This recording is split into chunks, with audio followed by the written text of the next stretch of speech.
আল্লাহ বলেন এই বরকতময় ঘর উদিআ লিন্নাস, মানব জাতির কল্যাণের জন্য।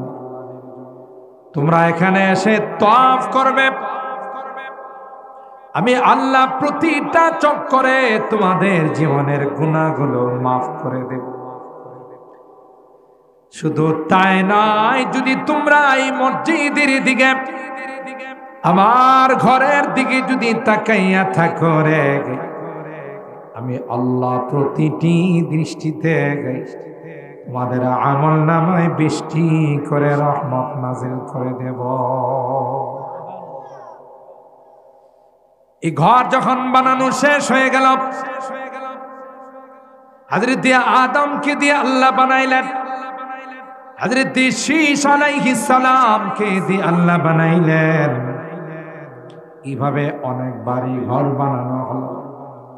হতে হতে হযরতে ইব্রাহিম খলিলুল্লাহ এবং ইসমাইল জাবিউল্লাহ বাপ বেটা মিলে ঘরকে বানানোর পর ইব্রাহিম আলাইহিস সালামকে আল্লাহ বললেন, ওয়াআযিন ফিন্নাসি বিল হজ্জ ইয়াতুকা রিজালান ওয়া আলা কুল্লি যামিরি ইয়াতিনা মিন কুল্লি ফাজ্জিন আমিক।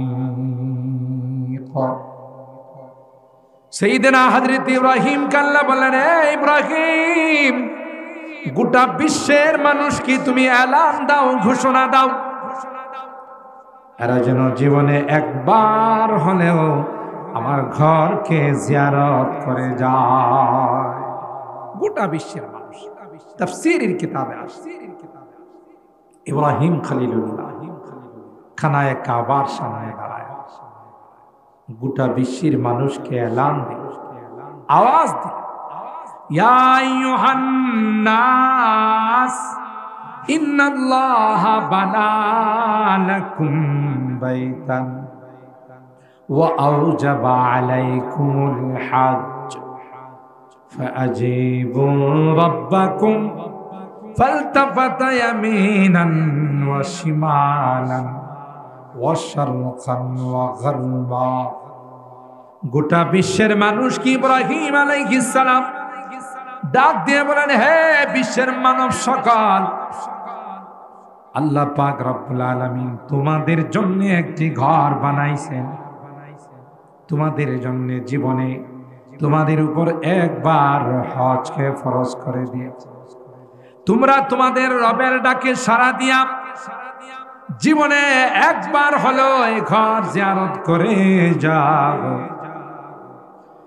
যখন তুমি জিয়ারত করে ঘরে যাবে, আল্লাহ তোমাকে নিষ্পাপ করে তোমার ঘরে ঢুকাইবে।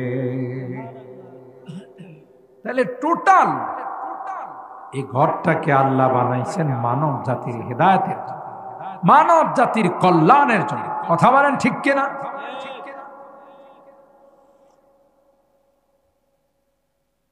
এই জমিনের মধ্যে মাটি আবিষ্কার করে সর্বপ্রথম ঘর, আল্লাহর ঘর বাইতুল্লাহ আল্লাহ সৃষ্টি করলেন। সুবহানাল্লাহ, আমাদের কল্যাণ। এরপরে আস্তে আস্তে মাটি গোটা পৃথিবীর মধ্যে বিস্তার লাভ করছে। মাটি যেহেতু পানির মধ্যে, তাইলে এটা খুব মজবুত হয় না, একটু নড়াচড়া করে। এই জন্যে মাটি যেন নড়াচড়া করতে না পারে, মাটি যেন বান্দাদের চলাচলে কোনো ব্যাঘাত ঘটাইতে না পারে, এই জন্য আল্লাহ পৃথিবীর মধ্যে পাহাড় বানাই। পাহাড়গুলো কি কোনো ব্যক্তির বানানো? বলে বাংলাদেশে বলেন, সৌদি আরব বলেন, অন্যান্য দেশে যত পাহাড় আছে কে বানাইছে? বলেন, একটু কথা বলেন, কে বানায়? সবচাইতে বেশি পাহাড় সৌদি আরব। কেন? সৌদি আরবে সর্বপ্রথম আল্লাহ মাটির আবিষ্কার করছে, ঠিক কিনা বলেন? এই জন্যে পাহাড়ের সংখ্যা সৌদি আরবে। আচ্ছা বলুন, এই পাহাড়গুলো কার জন্য বানাইছেন? আমাদের চলাচলের, আমাদের চলাচলের জন্য কোনো ব্যাঘাত নেই। আলাম নাজআলিল আরদা মিহাদা ওয়াল জিবালা আওতাদা ওয়া খালাকনাকুম আজওয়াজা ওয়া জাআলনা নাওমাকুম সুবহাতা ওয়া জাআলনাল লাইলা লিবাসা ওয়া জাআলনান নাহারা মাআশা। আল্লাহ বলেন সবগুলো তোমাদের। রাত্রটা কি ঘুমের জন্য, পাহাড় কি জমিনের জন্য প্যারাক, এবং দিনে তোমাদের কর্মস্থলের জন্য।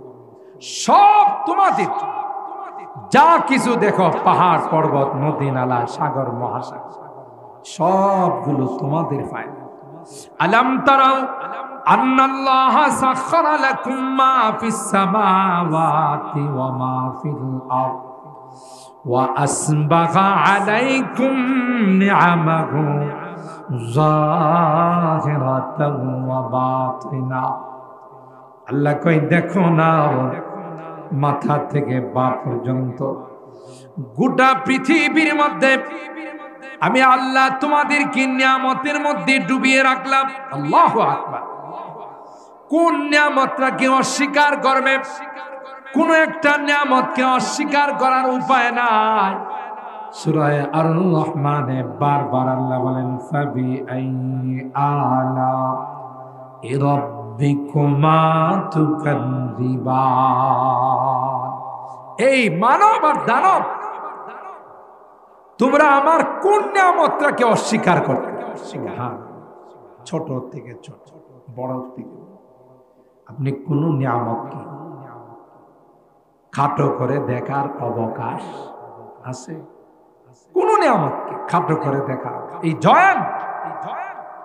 জয়েন্টের মধ্যে আল্লাহ দেহের থেকে ক্যালসিয়াম আবিষ্কার করে আমাদের জয়েন্টগুলোতে সাপ্লাই। জয়েন্টগুলোতে যদি ঠিক মতো ক্যালসিয়ামের সাপ্লাই না থাকে, কোনো মানুষ ঠিক মতো চলাচল করতে পারে, কোনো কিছু মুভ করা যায়? এই যেগুলোকে আমরা যেমনি ইচ্ছা এমনি এমনি যেভাবে ইচ্ছা, জয়েন্টগুলোর কারণ। আর জয়েন্টগুলো কাজ করতো না যদি তার মধ্যে ক্যালসিয়াম না থাকে। আর ক্যালসিয়াম আসে করতে, আল্লাহ বলেন যে তুমি যা খাবার গ্রহণ করো, আমি আল্লাহ কুদরতি মেশিনে ঢুকাইয়া কোনোটাকে আমি ব্লাডে পাঠাই, কোনোটাকে গোশতের মধ্যে পাঠাই, কোনোটাকে আবার ক্যালসিয়ামের মধ্যে পাঠাই, আবার কোনোটাকে আমি আল্লাহ ট্যাঙ্কির মধ্যে ওয়েস্টেজ হিসাবে, পায়খানা পেশাব হিসাবে তোমার রাস্তা দিয়ে বের করে দিই। এটা টোটাল আমি কুদরতি মেশিনের মাধ্যমে। সুবহানাল্লাহ। আপনি বলেন কোন নিয়ামতটাকে আল্লাহর অস্বীকার করা যায়? কোন নিয়ামতটাকে ছোট করে দেখা যায়? কোনো অবকাশ নাই। আল্লাহ বলেন আলাম তারাও আন্নাল্লাহা সাখখারা লাকুম মা ফিস সামাওয়াতি ওয়া মা ফিল আরদ ওয়া আসবাগা আলাইকুম নিআমাহু যাহিরাতান ওয়া বাতিনা। আল্লাহ কয় তুমি আমার নিয়ামতে ডুবন্ত, কোন নিয়ামত কি তুমি অস্বীকার করতে পারবে না? আসমান বানাইছি তোমার জন্য, জমিন বানাইছি তোমার জন্য, জমিন থেকে যা কিছু উৎপাদন হয় আল্লাহ বলেন সব কিছু তোমার জন্য আমি আল্লাহ উৎপাদন করি। আপনি যে জমিনের মধ্যে ধান রোপণ করে আসেন, পরবর্তীতে এটাকে যে গাছ বানায়, ধানের গাছ জ্বালা বানায়, এই জ্বালা আপনি আবার রোপণ করে ক্ষেতের মধ্যে, এটা বড় হয়, এর থেকে হাজার হাজার ধান হয়। কে দিছেন? বলেন বলেন কে? আরো জোরে বলেন কে? সব কিছু দেওয়ার মালিক কে? আল্লাহ। একটু বাড়ায়, একটু বাড়ায় দেন, আর এই কোটা দেন, একটু বাড়ায়, এই কোটা। সব কিছু কে দেন? আপনি জমিনে মনে করেন সব ধান টান ফালাইছে, তার অর্থ কি ধান হয়ে যাবে?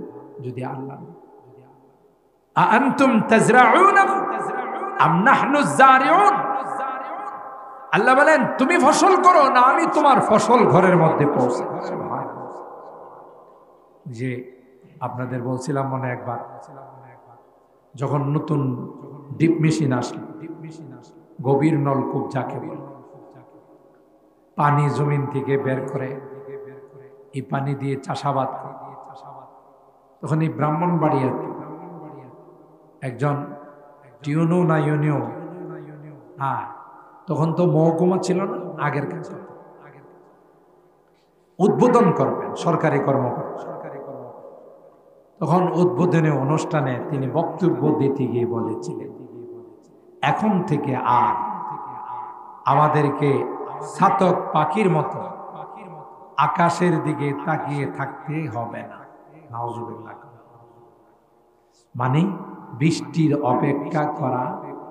আমরা এখন নতুন মেশিন আবিষ্কার করেছি, আমাদের কাছে গভীর নলকূপ চলে আস, ডিপ টিউবওয়েল চলে আস, মেশিন স্টার্ট দিব আর পানি আসবো, তা দিয়ে আমরা চাষাবাদ। এই দোয়ার অনুষ্ঠানে ছিলেন ফখরে বাঙ্গাল রহমাতুল্লাহ। কে ছিলেন? ফখরে বাঙ্গাল রহমাতুল্লাহ। কি ফখরে ব্রাহ্মণবাড়িয়া না ফখরে বাঙ্গাল? গোটা বাংলাদেশের অহংকার বলে যার লকব দেওয়া হয়েছিল ফখরে বাঙ্গাল রহমাতুল্লাহ। এরা তো আল্লাহর ওলি মানুষ, এরা তো কাউকে ভয় করে। ওলিরা আলা ইন্না আউলিয়া লা খাউফুন আলাইহিম ওয়ালা হুম ইয়াহজানুন। আল্লাহর ওলিদের কোনো ভয় নাই। তার একটা বাস্তব প্রমাণ আমি আমার জীবনের কথা বলি। হযরত বড় হুজুর রহমাতুল্লাহ আলাইহি, সবাই তো চিনেনি, আল্লামা বড় হুজুর রহমাতুল্লাহ আলাইহি, সিরাজুল ইসলাম সাহেব রহমাতুল্লাহ আলাইহি। আপনারা জানেন ভাদুঘরে যখন অগ্নিকাণ্ডের ঘটনা ঘটছে, সবাই জানেন, ব্রাহ্মণরা যারা হয়তো অল্প বয়সে যারা, ওরা হয়তো জানেন। জাদুঘরের বিভিন্ন বাড়িতে আগুন লাগায় পুড়ে দেওয়া হয়েছে। এটার একটা প্রেক্ষাপট ছিল আমি চাক্ষুষ, তার প্রমাণ শাহী মসজিদে দুইটা গ্রুপের মধ্যে কথা কাটাকাটির একটা পর্যায়ে। যেমন আমাদের একটা স্বভাব আছে, সেই স্বভাবটা হলো অনেক সময় দেখা যায় একজন আরেকজনের খুব কিরে হাত থাকতে মুখে আবার কথা কিসের আছে না?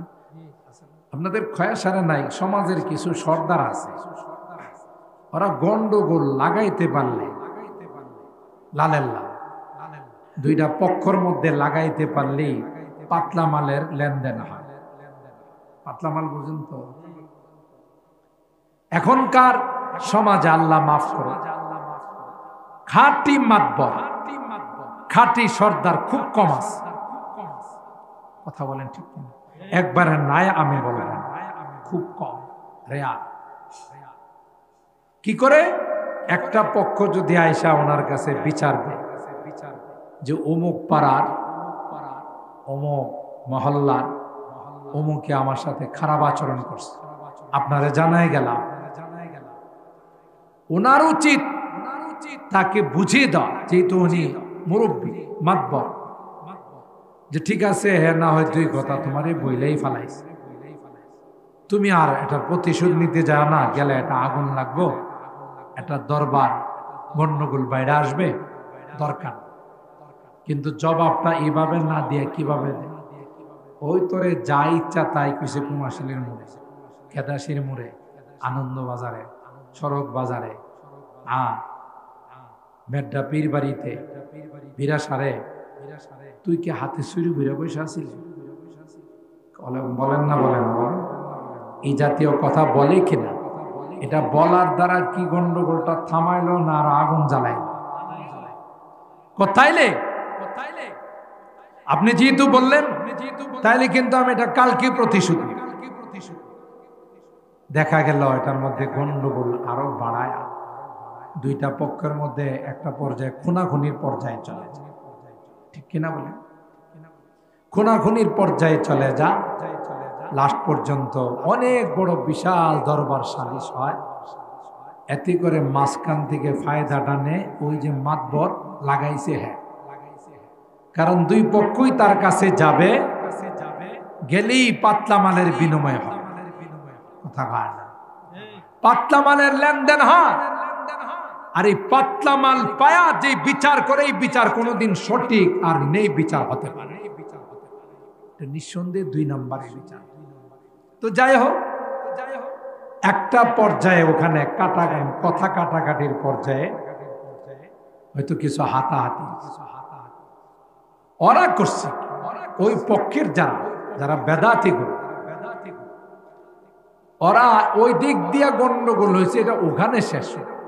কিন্তু তা না করে হযরত বড় হুজুর রহমতুল্লাহ আলাইহির বাড়ির যে মাদ্রাসা, যে মাদ্রাসায় মাসুম তালেব ইলমরা লেখাপড়া করতেছে, ওর সাথে কোনো সম্পর্ক নাই বাহিরে কি হইতেছে, কারা কি করতেছে। ওরা বড় বড় লাঠি নিয়ে, আরো বিভিন্ন অস্ত্র শস্ত্র নিয়ে আইসা সুজা বড় হুজুর রহমতুল্লাহ আলাইহির বাড়ির মাদ্রাসার ছোট ছোট বাচ্চাদের উপর হামলা করছে, এদেরকে মারধর করছে, মসজিদের উপর হামলা করছে, মসজিদের ফ্যান ট্যান এগুলো সব ভেঙ্গে চুরমার করছে।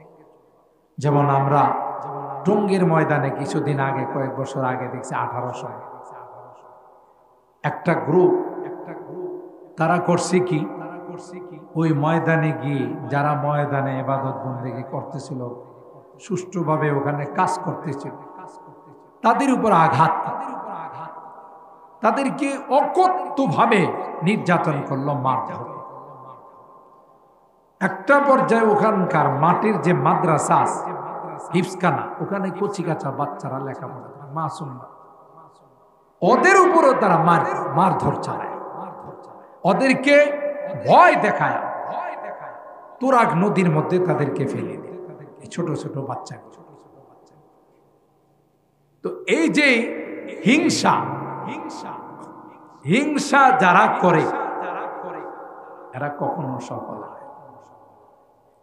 যে যার বিরুদ্ধে হিংসা করে, তার ক্ষতির চাইতে যে হিংসা করলো তার ক্ষতিটা বেশি, এটাই বিধান।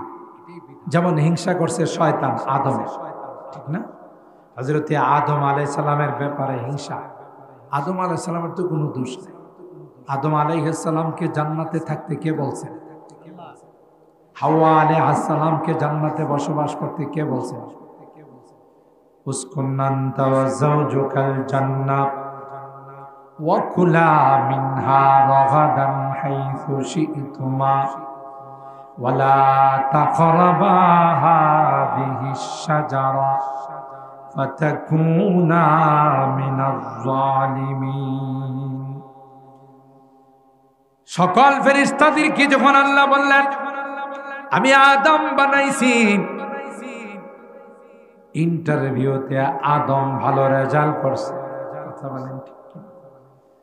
আদমকে নিয়ে যখন আল্লাহ ফেরেশতাদের সামনে ইন্টারভিউ নিলেন, আল্লাহ পাক বললেন হে ফেরেশতারা আম্বিউনি বিআসমাই হাউলা ইন কুনতুম সাদিকিন।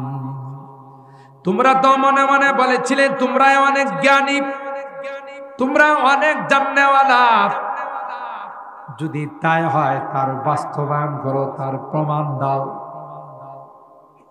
আমি তো তোমাদের সামনে আদম সহ তোমাদের সমস্ত বস্তুর নাম শিখাইলাম, তোমরা যদি সত্যবাদী হয়ে থাকো তাইলে এই নামগুলো আমাকে শোনাও। একটা নামও শোনাইতে পারে নাই। একটা পর্যায়ে সারেন্ডার করলো আর বলল, ফেরেশতারা বলল ক্বালু সুবহানাকা লা ইলমা লানা ইল্লা মা আল্লামতানা ইন্নাকা আনতাল আলিমুল হাকীম। আল্লাহ আমাদের মনে নাই, তুমি যা আমাদের শিক্ষা দিয়েছিলে আমরা সেগুলো ভুলে গেলাম। আল্লাহ পাক মাটির তৈরি আদমকে বললেন, ইয়া আদম আম্বিউহুম বিআসমাইহিম। হে আদম, এই ক্লাসের মধ্যে তুমিও ছিলা, এরা তো পারে না, বস্তুগুলোর নাম বলতে পারে নাই, তুমি কি পারবা? হযরত আদম বললেন, আল্লাহ, আপনার যদি অনুমতি হয় আমি সবগুলোর নাম, প্রকার, কোন বস্তুটা দিয়ে কি কাজ নেওয়া হয় সবগুলো আমি আপনাকে শোনাই দেব। আর ভাইরা, আল্লাহ পাক রব্বুল আলামিনের তৈরি হযরত আদম, আল্লাহ পাকের সামনে প্রত্যেকটা বস্তুর নাম, তার দ্বারা কি কি কাজ নেওয়া হয়, আর কি কি প্রকার, ছোট বড় সবগুলো এক বৈঠকে আল্লাহ পাকের দরবারে শুনিয়ে দিলেন। আদম খাকিজে হক মুক্তিল, আদমে খাকিজে হক মুক্তিল, তাব হাত্তম আসমা ফুরতিল, তাব হাত্তম আসমা ফুরতিল। কবি ডাক দিয়া বলেন, মাটির আদম ইলমে ওয়াহির নূরের দ্বারা গোটা সাত আসমানকে আলোকিত করে ফেরেশতাদেরকে পিছনে ফেলে এক নাম্বার স্থান অধিকার করে নিল। এবার আল্লাহ ফেরেশতাদেরকে বললেন, আদম যেহেতু এক নাম্বার হয়েছে, তাই আদমকে পুরস্কার দেওয়া লাগবে। পুরস্কার কি দেওয়া যায়? আল্লাহ পাক অর্ডার দিলেন আর বললেন, ওয়াইদ কুলনা লিল মালাইকাতি ইসজুদু লিআদম ফাসাজাদু ইল্লা ইবলিস। ফেরেশতাদেরকে অর্ডার দিতে দেরি হয়, ফেরেশতারা আদমকে সিজদা করতে দেরি হয় নাই, ইল্লা ইবলিস। কে সিজদা দেয়? বলে বলে ইবলিস সিজদা দেয়। ইবলিসের অহংকার, মাটি দিয়ে বানাইলো আদম, আমি হলাম আগুনের তৈরি, হিংসা কর, এই যে হাসাদ, হিংসা না, আমি আদমকে সিজদা দেব। আল্লাহর হুকুম অমান্য করি ক্ষান্ত হয় না, রীতিমতো আল্লাহর সঙ্গে তর্কে জড়াইস।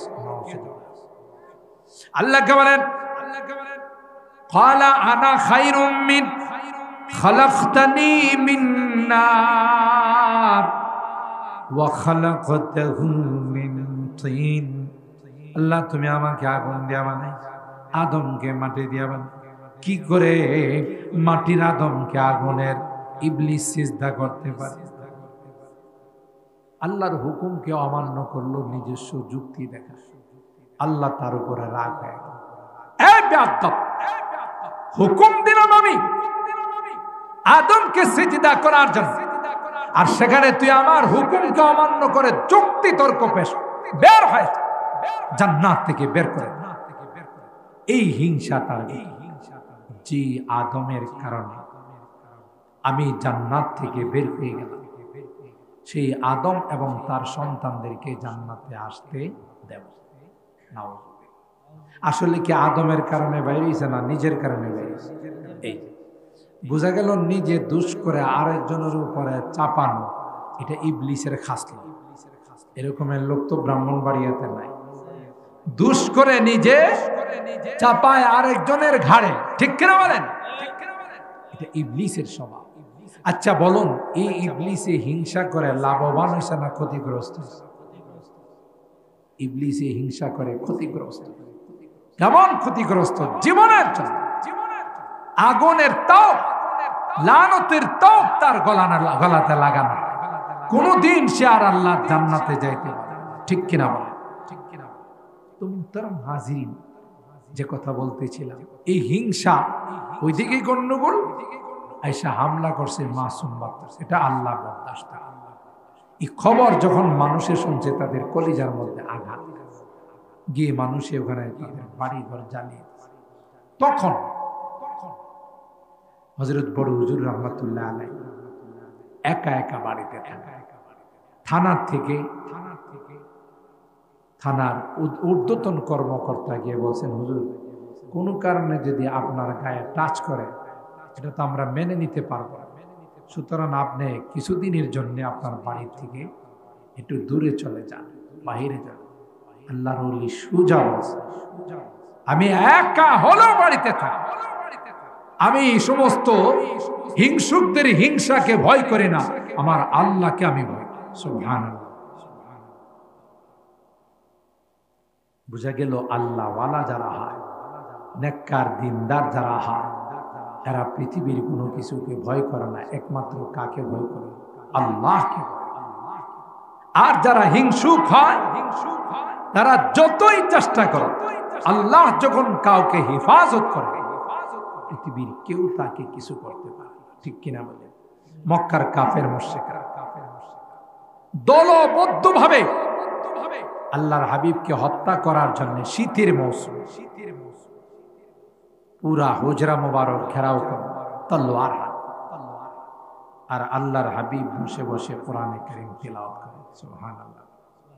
হযরত জিবরাইল বললেন, এ পয়গম্বর, এক্ষুনি আপনি ঘর থেকে বের হয়ে যান, কারণ কাফেররা আপনাকে হত্যা করার জন্য চতুর্দিকে ঘেরাও করে তলোয়ার নিয়ে।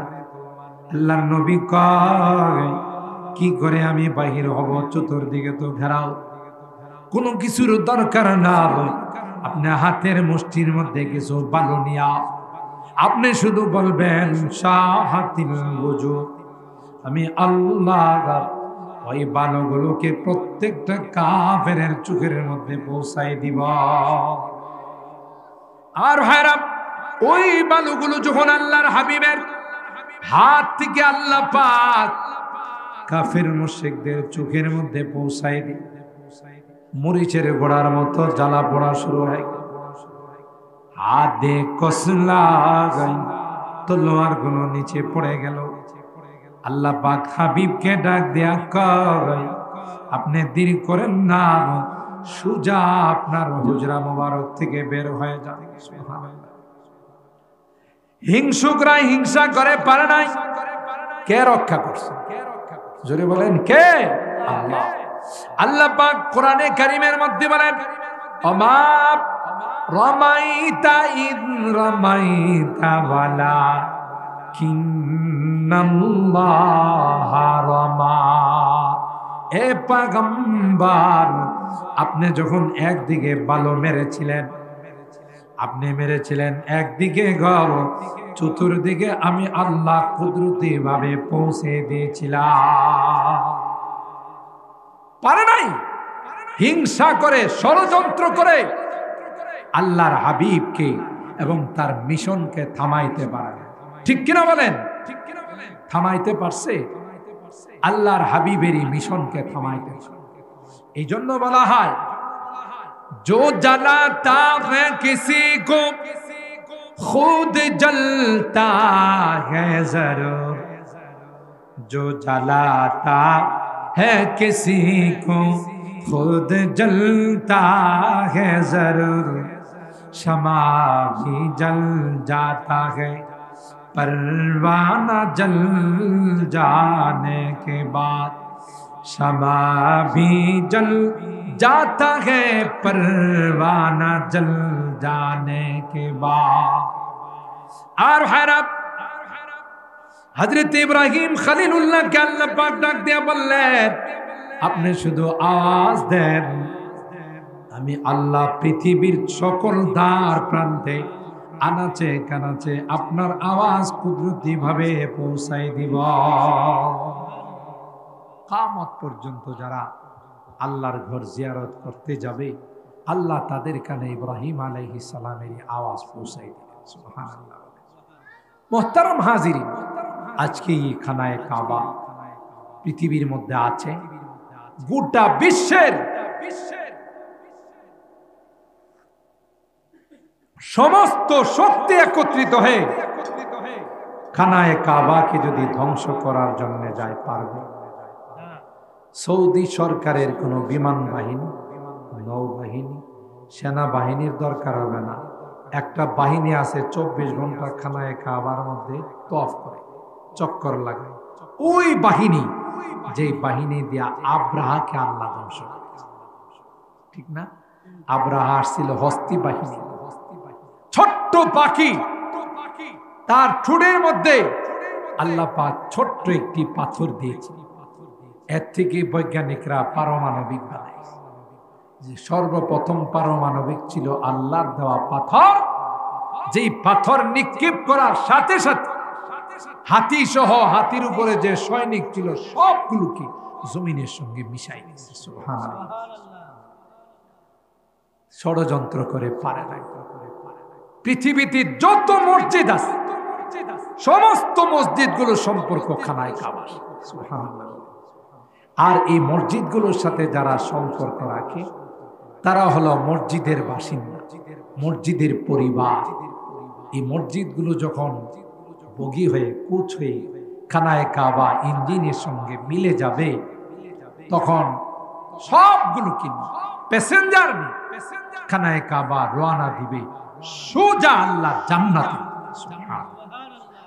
কার দিকে? আল্লাহর জান্নাত।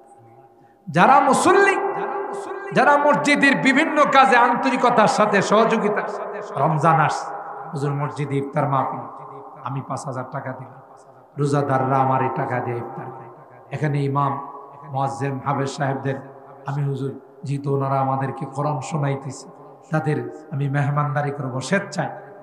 এই বিষয়ে যখনই আন্তরিকতার সাথে মসজিদের সাথে কলব দিয়ে সম্পর্ক রাখবে, আল্লাহ বলেন এরা হয়ে গেল আমার মসজিদের বাসিন্দা। সুবহানাল্লাহ।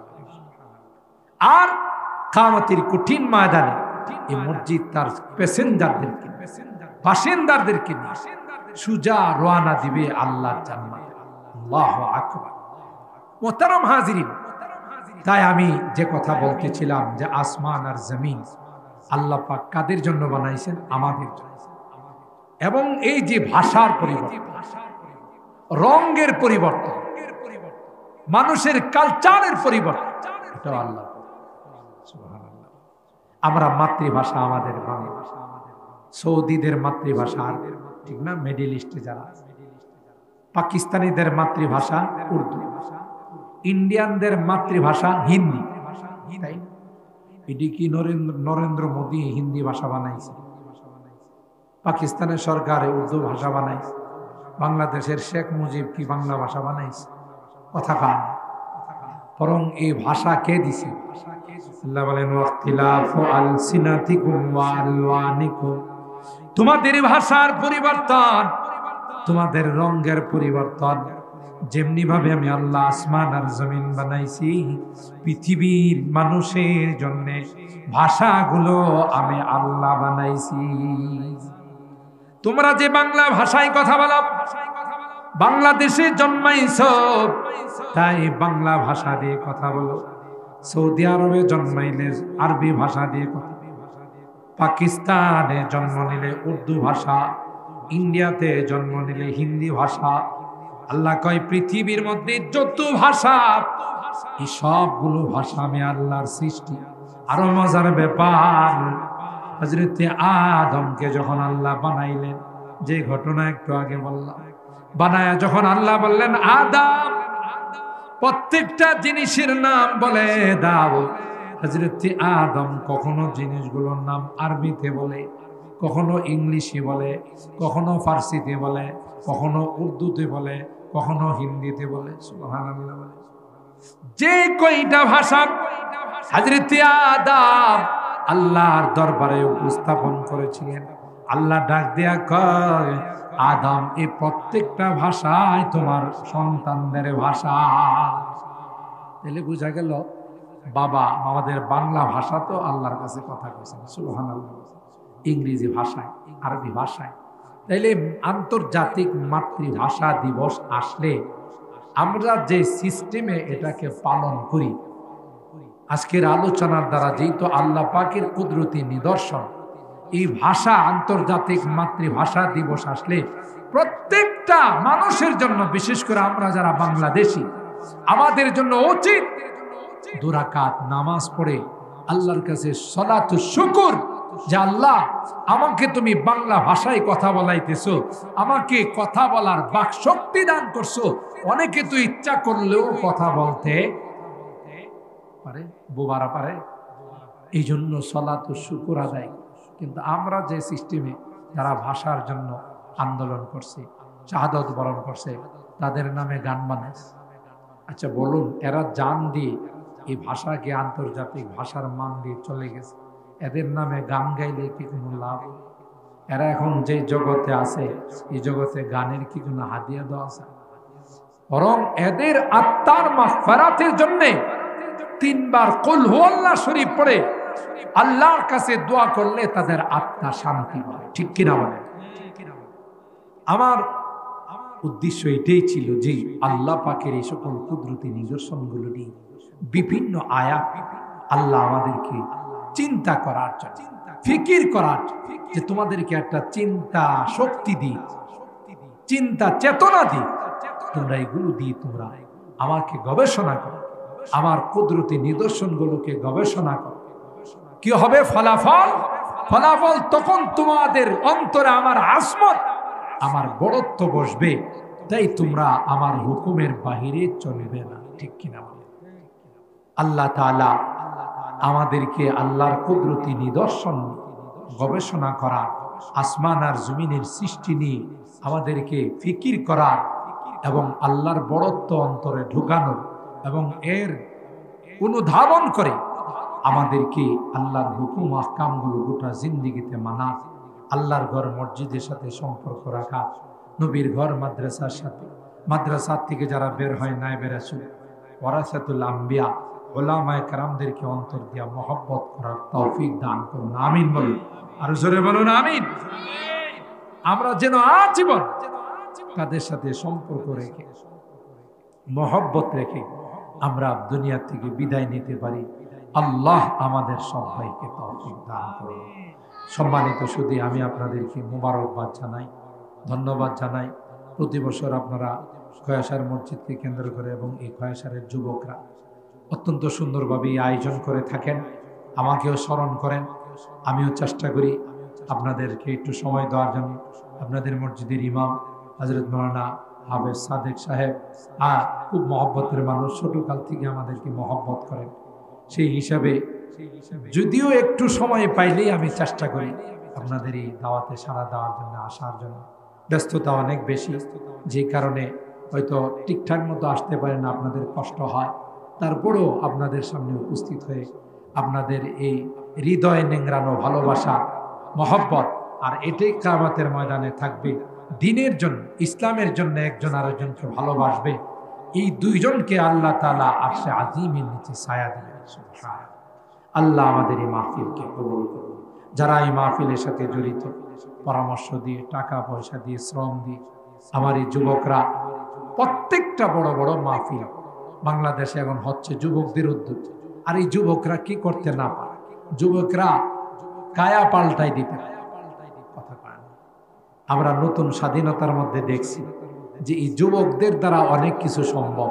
যে হারে যুবকরা ইসলামের প্রতি আগ্রহী হচ্ছে, ইনশাআল্লাহ এই যুবকদের দ্বারাই আল্লাহর জমিনে একসময় আল্লাহর কোরআনের আইন বাস্তবায়ন, ঠিক কিনা বলেন? কোরআনী হুকুমত বাস্তবায়ন হবে ইনশাআল্লাহ। আর কোরআনী হুকুমত যখন পৃথিবীতে বাস্তবায়ন হয়ে যাবে, কোনো অশান্তি থাকবে না। আপনি ব্রাহ্মণবাড়িয়া শহরে রাত্রে যে কোনো সময় ইচ্ছা চলতে পারবেন। কোনো ছিনতাইকারী, কোনো ডাকাত, কোনো চোর আপনার দিকে তাকানোর সাহস পাবে না। কেন? কোরআনী আইন। সাথে সাথে ধরা পড়লে হাত কাটা যাবে, ধরা পড়লে সবার সামনে তাকে ফাঁসির কাস্টে ঝুলানো হবে। একজনের শাস্তির ব্যবস্থা হলে গোটা সমাজ ঠিক হয়। কোরআনের আলোচনা শোনার পর, কোরআন সুন্নাহর বক্তব্য শোনার পর আমরা কিছু সংখ্যক গুনাহগার বান্দা তোমার শাহী দরবারে হাত উঠাইলাম। আল্লাহ মেহেরবানি করে জিন্দেগীর সকল গুনাহগুলো মাফ করে দাও ইয়া রাব্বাল আলামিন। আল্লাহ গভীর রজনীতে গুনাহগুলোকে সামনে নিয়ে আল্লাহ আসামির কাঠ গড়ায় দাঁড়াইয়া লজ্জিত হয়ে তোমার কাছে তাওবা করতেছি। আল্লাহ আর কোনোদিন গুনাহ করব না, আর কোনোদিন নামাজ ছাড়ব না, আর কোনোদিন হারাম খাইব না, সুদি কারবারে জড়াবো না, আল্লাহ কোনোদিন বেপরদায় চলব না। মেহেরবানি করে আমাদের তাওবাগুলোকে কবুল করে নাও। কিয়ামতের কঠিন ময়দানে আমাদেরকে তুমি গুনাহগার বলে ডাক দিও না, পাপাচার বলে ডাক দিও না। তাই তো তুমি তাকাইয়া দেখো, এত রাত হয়ে গেছে, মানুষগুলো শহরের মানুষ, আল্লাহ কেউ সারাদিন ব্যবসা বাণিজ্য, কেউ অফিসিয়াল ডিউটি করছে, আল্লাহ কেউ বা অন্য কোনো কাজে ব্যস্ত, কিন্তু এত রাত হয়ে গেছে কেউ যায় নাই। আল্লাহ কাঙ্গালের মতো, ভিক্ষুকের মতো দুইখানা হাত পাঠিয়েছে। আল্লাহ মেহেরবানি করে আমাদের হাতগুলোকে কবুল করে নাও ইয়া রাব্বাল আলামিন। আল্লাহ আমাদের রোগীদেরকে পরিপূর্ণ শিফা নসিব করে দাও, শিফায়ে কামেলা আজলা দায়েমা মুস্তামিরা নসিব করে দাও।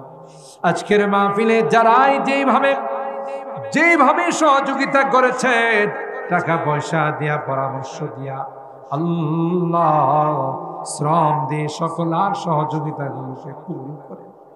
কিয়ামতের কঠিন ময়দানে আল্লাহ এই সহযোগিতাগুলোকে আমাদের জন্য নাজাতের ওসিলা বানায় ইয়া রাব্বাল আলামিন। আল্লাহ অনেকে দোয়া চেয়েছেন, কে কি উদ্দেশ্য নিয়ে দোয়া চাইছেন তুমি তো অন্তর্যামী, তুমি ভালো করে জানো। আল্লাহ সকল আর দিলের নেক মাকাসিদ গুলো পূরণ করে দাও, মাকাসিদে হাসানা গুলোকে তুমি কবুল করে নাও ইয়া রাব্বাল আলামিন। আল্লাহ আমার মুরব্বীদেরকে আবু বকরের মতো বানাই, কলিজার টুকরা যুবকদেরকে জান্নাতি যুবক বানাই দিও, পর্দার আড়ালের মা বোনদেরকে আবেদা জাহেদা সালেহা নেককার দিনদার বানাই দিও ইয়া রাব্বাল আলামিন। আল্লাহ আজকের গভীর রজনীতে বারবার মা বাবার কথা মনে পড়ে, জানি না কার মা নাই কার বাবা, ইয়া রাব্বাল আলামিন। আল্লাহ কত আদর স্নেহ মায়া মমতা আমাদেরকে বড় করে দোকান বাড়ি বাসা বাড়ি দিয়ে আল্লাহ অন্ধকার কবরে শুয়ে আছে, মেহেরবানি করে তাদের জিন্দেগির গুনাহগুলো মাফ করে, তাদের কবরগুলো জান্নাতের বাগান বানায় দাও আল্লাহ। যারা বেঁচে আছেন তাদের হায়াতে বরকত নসিব করে দাও ইয়া রাব্বাল আলামিন। আল্লাহ যে মুরব্বিরা হাত উঠাইছেন, ঘরে যায় না আরাম আয়েশকে বর্জন করে আল্লাহ জাহান্নাম থেকে মুক্তি পাওয়ার আশায়, জান্নাতের মেহমান বনার আশায় মেহেরবানি করে জাহান্নাম থেকে মুক্তির ফয়সালা করে জান্নাতের ঘোষণা দিয়ে দাও। জানি না কার জীবনের শেষ মোনাজাতে হাত হতে পারে, আমার জীবনের শেষ মোনাজাতে হাত উঠাইছি, জীবনের শেষ মোনাজাত যদি হয়, যেদিন তুমি ডাক দেবে মালাকুল মউতের হাতে সুপর্দ করে দিস, ইমানদার বানায়া দুনিয়া থেকে নিও, কলমাওয়ালা বানায়া দুনিয়া থেকে নিও, তওবা নসিব করে দুনিয়া থেকে নিও আল্লাহ। এই মাসের পরে মাহে রমাদান আসতেছে আল্লাহ, কোরআনের মাস, ইবাদতের মাস, গুনাহ মাফের মাস, দান খায়রাতের মাস আল্লাহ। এই মাসকে কদর করার তৌফিক নসিব করে দাও ইয়া রাব্বাল আলামিন। আল্লাহ তোমার কাছে ফরিয়াদ, যেদিন তুমি ডাক দিবে মালাকুল মউতের হাতে সুপর্দ করে দিবে, মসজিদের পালকিটা আমার ঘরের সামনে দাঁড়িয়ে যাবে আল্লাহ, ওই মুহূর্তটা আসার করবে নেককার বানাই দিও, দিনদার বানাই দিও, কলমাওয়ালা বানাই। আমি যদিও গুনাহগার, অনেক আলে ওলামাদেরকে নিয়ে হাত উঠে, অনেক সাদা দাড়িওয়ালা মুরব্বীদেরকে নিয়ে হাত উঠাইছি আল্লাহ, কলিজার টুকরা যুবকদেরকে নিয়ে হাত উঠে আল্লাহ, যাদের হাতখানা পছন্দ হবে সেই হাতের ওসিলায় আমাদের দোয়াগুলো কবুল করে নাও।